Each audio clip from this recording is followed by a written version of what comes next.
Our guest now is Kevin Anderson, renowned British climate scientist. He was former director of the Tyndall Center for Climate Change Research. We welcome you back on Context TV. Welcome. It's nice to be here. It's good to have you. We heard again big speeches here at the COP, it seems that the world leaders really want to save the planet last minute. Reality looks a bit different. Tell us about the reality. Well, first, I'm not so easily convinced by the world leaders. I mean, there are some notable exceptions. I think the Prime Minister of Barbados has been a really good example of a leader that seemed to understand the severity of the challenges and have the integrity to talk to those challenges. I think many of the other leaders actually are not taking climate change seriously and are not putting in the policies that are necessary to deliver anything like the commitments that those same leaders have signed up to. So in terms of the reality of the situation we're in today, if we are to meet our Paris Agreement, staying below 2 degrees, well below 2 degrees centigrade and ideally only 1.5, remembering that that was strengthened during the G7 agreement in May of this year, so really we should be focusing on 1.5 degrees centigrade, then we have just very few years to reduce our emissions. For the wealthy parts of the world, for 1.5, we really need to be zero emissions from our energy, so from our industry, from our homes, from our flying, from our ships, from our cars, from everything from use of energy in our countries, by about 2030 to 2035 at the very outside, if we are to stay within our even an outside chance of 1.5 degrees centigrade of warming. The poorer countries have a little bit longer, which is in line with the commitments that we made, what's called common but differentiated responsibility, the equity component of our agreements. So they have a little bit longer, but only by about 10, at the most 15 years, to reduce their emissions to zero. But we are not hearing any commitments here that are anywhere near in line with what the science requires. Instead, we are hearing repeated high-level net zero commitments that are almost meaningless in relation to our climate change challenge. The Guardian reported that if all promises given in Glasgow are kept, we would keep temperature under 2 degrees Celsius. There's another number, 2.7 degrees, that came out of a study, I guess it was the UN. If all states kept their promises, that was before Glasgow. That seems like progress compared to Paris and quite not so dim a future anymore. What do you make of all these numbers? Well, first, remember that the problem is not the same that we have today as it was in 2015 in Paris. The 6 years in between mean that we've emitted about 40 billion tonnes of carbon dioxide every single year.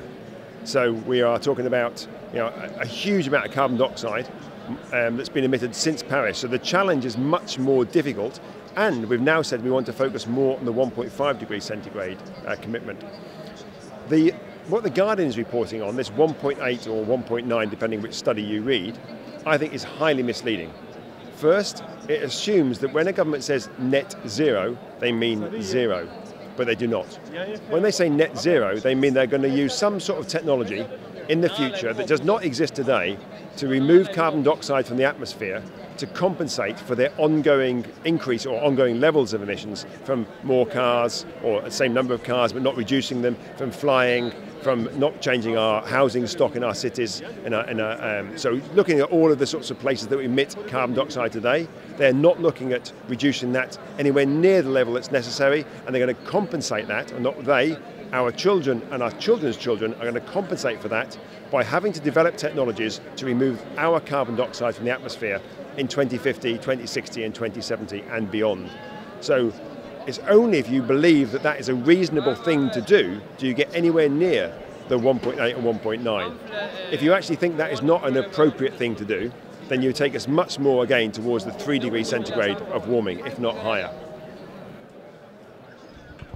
Reports by the Global Carbon Project and the Washington Post show a huge gap between what is reported in emissions here at the UN by the states and what is actually emitted. What does that mean and leave us with? If they're right, and there is this huge gap, that is a major problem, because we always have to remind ourselves that the physics and the science of climate change does not care about our various accountancy scams. It only cares about the absolute amount of emissions. So if countries are deliberately misreporting, or even if they're just doing it accidentally, if they're misreporting their data, then the climate will still warm by as much as the actual real emissions are, and it means that we're not putting policies in place informed by what the data really tells us. And so we have to ensure that the data we have is reliable and accurate, and it's particularly concerning if this is being done deliberately. So I'm hoping that actually if there are problems in the way these things are accounted, that recognising that problem is that we can quickly rectify that and put it right. We need accurate accounts to really understand the challenges that we face. You have published a study where you show that even so-called ambitious countries like Sweden and the UK are far behind for what is needed to keep temperature even below 2 degrees Celsius. Talk about that. Yeah. Well, in that study, what we did, we took the Paris Agreement and we downscaled that using the science from the Intergovernmental Panel on Climate Change, what we call their carbon budgets, the total amount of carbon dioxide we can emit. So we downscaled those carbon budgets to the wealthier, the developed and the developing countries, and then we downscaled them again to say what does that mean for the UK and Sweden as two examples of wealthy countries that have quite clear climate change targets. And then we estimated the emissions under the commitments that the governments have made and compared that with our estimate as what was necessary for Paris. And there was a huge gap between those two. And so what we looked at was saying that if you followed the government position in the UK and Sweden, it was more in line with 2.5 to 3 degrees centigrade of warming than 1.5 to 2 degrees. And the reason for that is first that they completely ignore equity.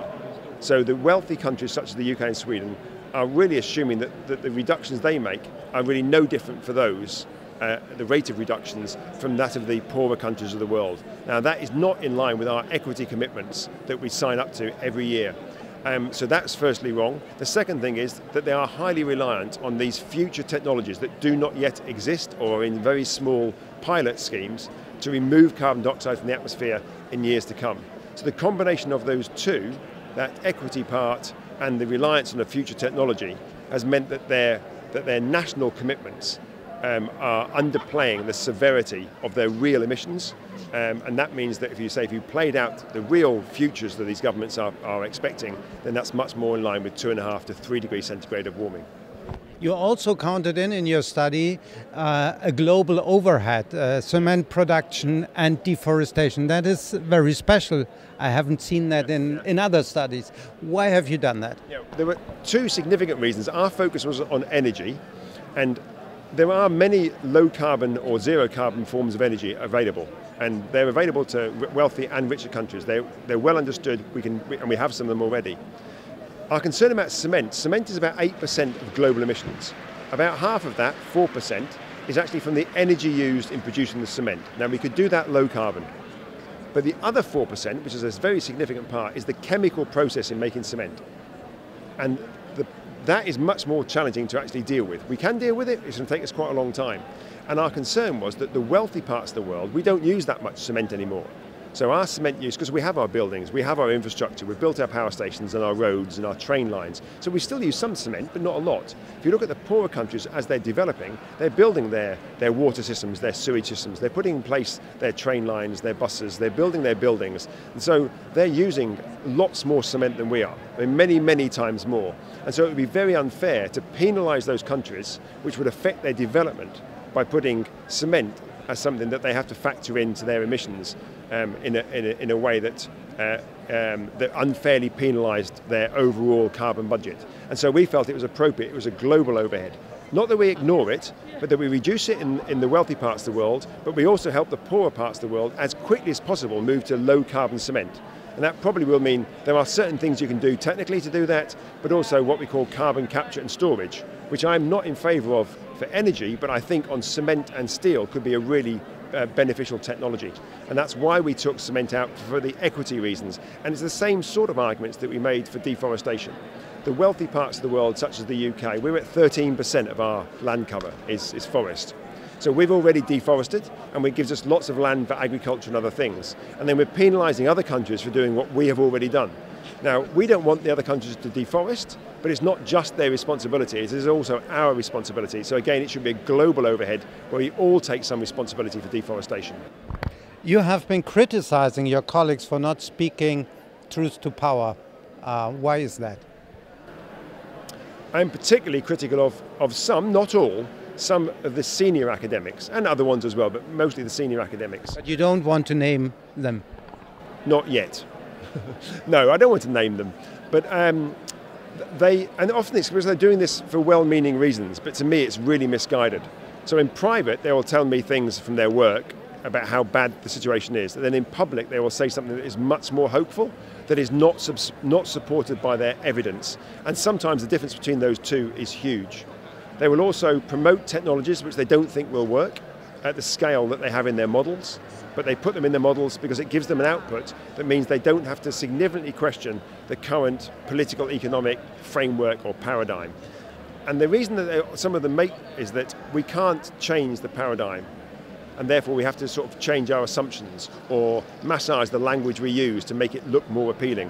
Now, that might be appropriate if you're an NGO, if you're a spin doctor of a political party. To me, that is completely inappropriate for academics. Our job, and it's quite a simple remit, is to do our job, our work, our research carefully, recognise we get things wrong occasionally and change them when we do, but then communicate it clearly and bluntly to whoever wants to listen.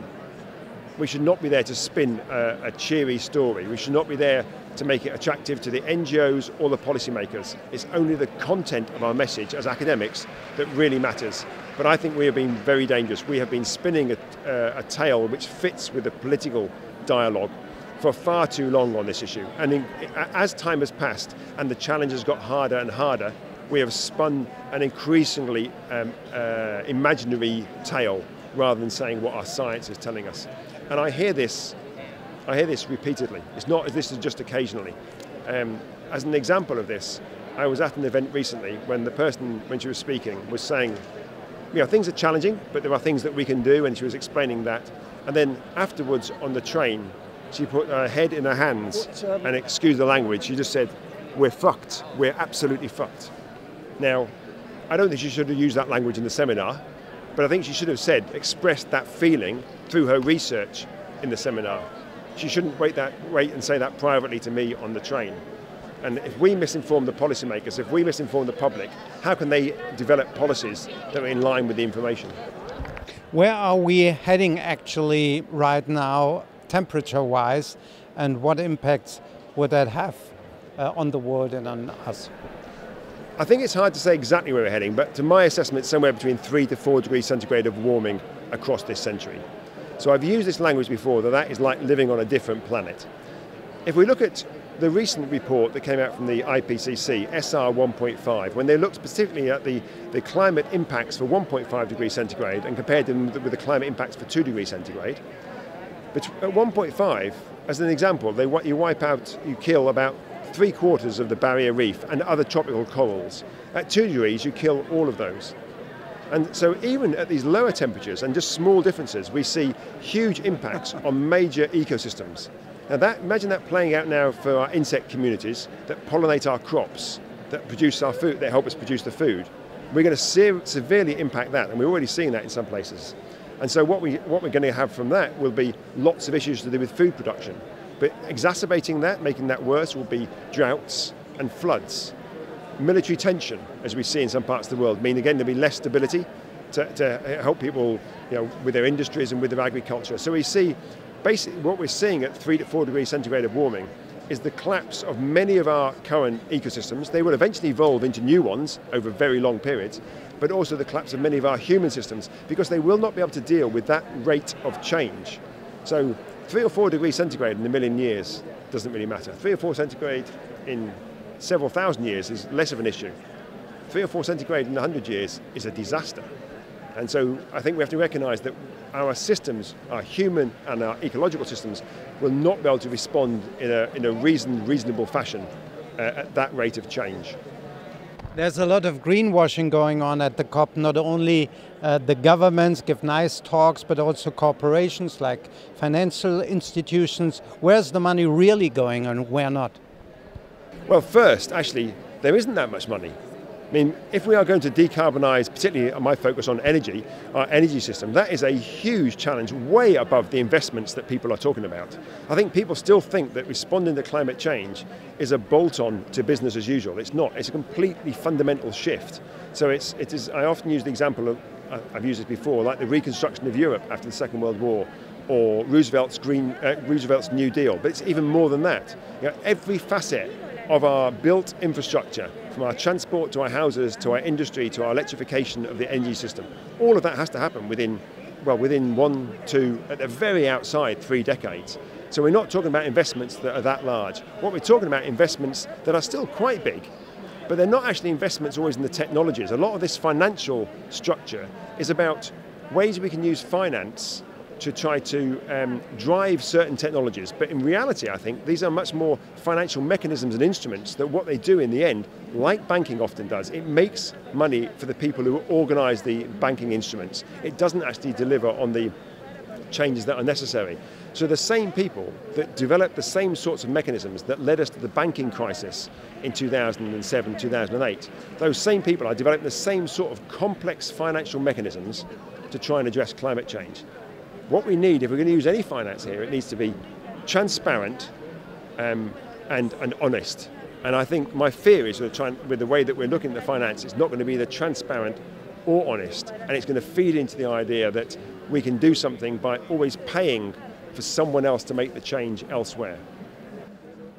You have participated in a study that tries to figure out why real action is blocked over 3 decades, 4 decades, 5 decades in regards to the climate crisis so far. What are the results and what can we learn from that?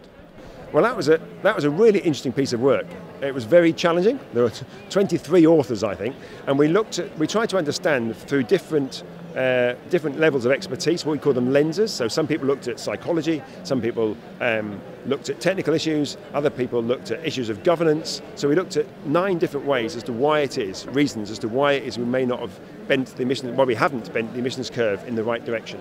And our conclusion from this was fairly clear for all of these, that power was absolutely at the centre of this. There's a power structure which is dominated by a relatively small group of people, which we called, in the paper, we called it the Davos-Cluster. And that this cluster, which actually is not that many people involved with it, but it does include the sort of what we might call the global mobile elites, the heads of many of the heads of our companies, the heads of our governments, the heads of our financial institutions, and indeed supported by some academics as well. And that this particular group held a lot of power in our society, but we're not a particularly large group.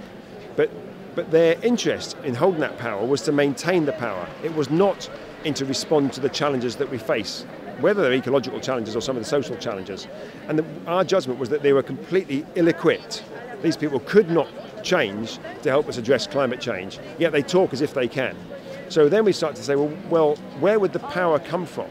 And what we were quite intrigued by there was it looks like there is a lot of discussion at the sort of grassroots, bottom-up level that is much more in line with what the science is calling for.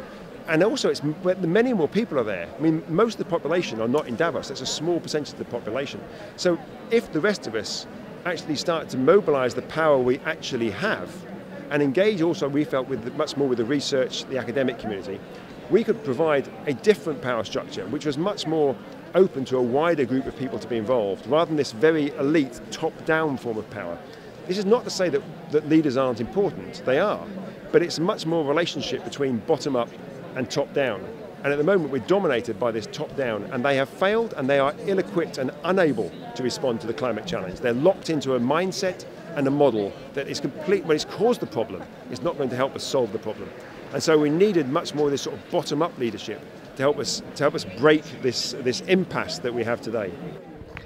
What is needed in policy action to keep us away from catastrophic climate heating? Is 2 degrees Celsius technical and economically feasible anymore? If yes, how great is the challenge? Well, it's interesting you use the word economical there. Is it economically feasible? I think failing on 2 degrees centigrade is not economically feasible. So I almost would say, well, let's take the economics, or certainly let's take the finance out of it, because we have to do something about this, because in any economic or financial measure, not doing something about this is chaotic. And so we have to do something. I don't think, and I may be wrong on this, I don't think we have very much chance at all of staying at 1.5 degrees centigrade of warming. I hope to be proved wrong, and I'm really pleased that civil society groups are pushing hard for that. I think we just about can stay below 2 degrees centigrade of warming, not just technically, but I think there are policies we know what we need to do. We know technically and the policy landscape of what is necessary, but we haven't got the courage to put those things in place. So if we are to put them in place, what is really important is not what happens in 2030, 2040, 2050, what happens between now and 2030. 40 billions of tons of carbon dioxide every single year. That's what we're putting out in the atmosphere. For a good chance of 1.5, we only have 320 billion tons we can put out. So it doesn't take much of a calculation to tell you that's just a handful of years. And so what we do when we come straight out of the COP on Saturday and Sunday and the week after and the month after, that is the really key period of time. Not what we do in 2035 or 2040. And that comes really clearly from the science. And so if we are serious about our agenda, we start to think, well, where are the emissions coming from today that we can change? And to start off, much of that is going to come from regulations that will change the behaviour of those of us who are responsible for most of the emissions. And I think that's really important for your listeners to really understand, is that there's repeated evidence that demonstrates, good academic research, that half of all global emissions just come from 10% of the population. That the top 1% of emitters have a carbon footprint that is twice as big as the bottom 50% of the global population. And how many of those 1% are here? I mean, some of the ones that are in the 0.01%, the Obamas and the Bidens and the Johnsons, they fly in here, and the DiCaprios and all of these other great and good, usually men, they fly in here and tell us about what to do about climate change. They and their outlook and the model that has allowed them to live these very resource-profligate lifestyles is the problem. And so we have to recognise that unless we're going to make profound changes to the lifestyles of those of us who are in that top 10% and in the top 1%, and that includes people like myself and many of us here, we are going to fail on climate change. So we know that though. So let's make policies that reduce our emissions. Let's drive our emissions down. At the same time, we need structural change in our society in terms of our houses, our transport, our wider infrastructure. We need to electrify much of our energy system. Only 20% of our energy is actually electricity. The other 80% typically is fossil fuels directly. So we need to electrify almost all of that. That is a massive structural challenge, a wonderful jobs agenda. So we need to separate out this idea that there's a single public, there's a single we. There isn't. There are multiple we's and multiple publics. And the way we respond to this is different for those. So for the majority of people in even typical Western countries, they are average or below average emitters. And for them, it's much more about structural change to their homes, to their transport, how they get to work, where their work is sited, all those sorts of structural issues. But for those of us responsible for most of emissions, it's big changes in our lifestyles, and we will not do that voluntarily. It means we will have to be required by regulation to do it.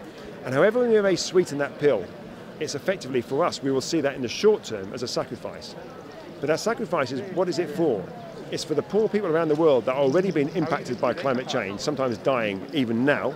It's for our own children's future, for their children's future, and for the future of other species as well. So that sacrifice is worth paying, in my view, because of the wonderful benefits that we then would have across wider society, and both human and non-human. What gives you hope, Kevin Anderson? 3 years ago, I was really struggling to answer that question.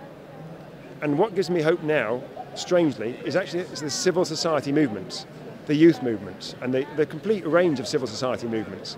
Not just the marches, which are big demonstrations we get to see that the press report on, but all the work that goes on behind that, trying to unpick the policies, trying to look at the numbers, trying to provide an alternative picture.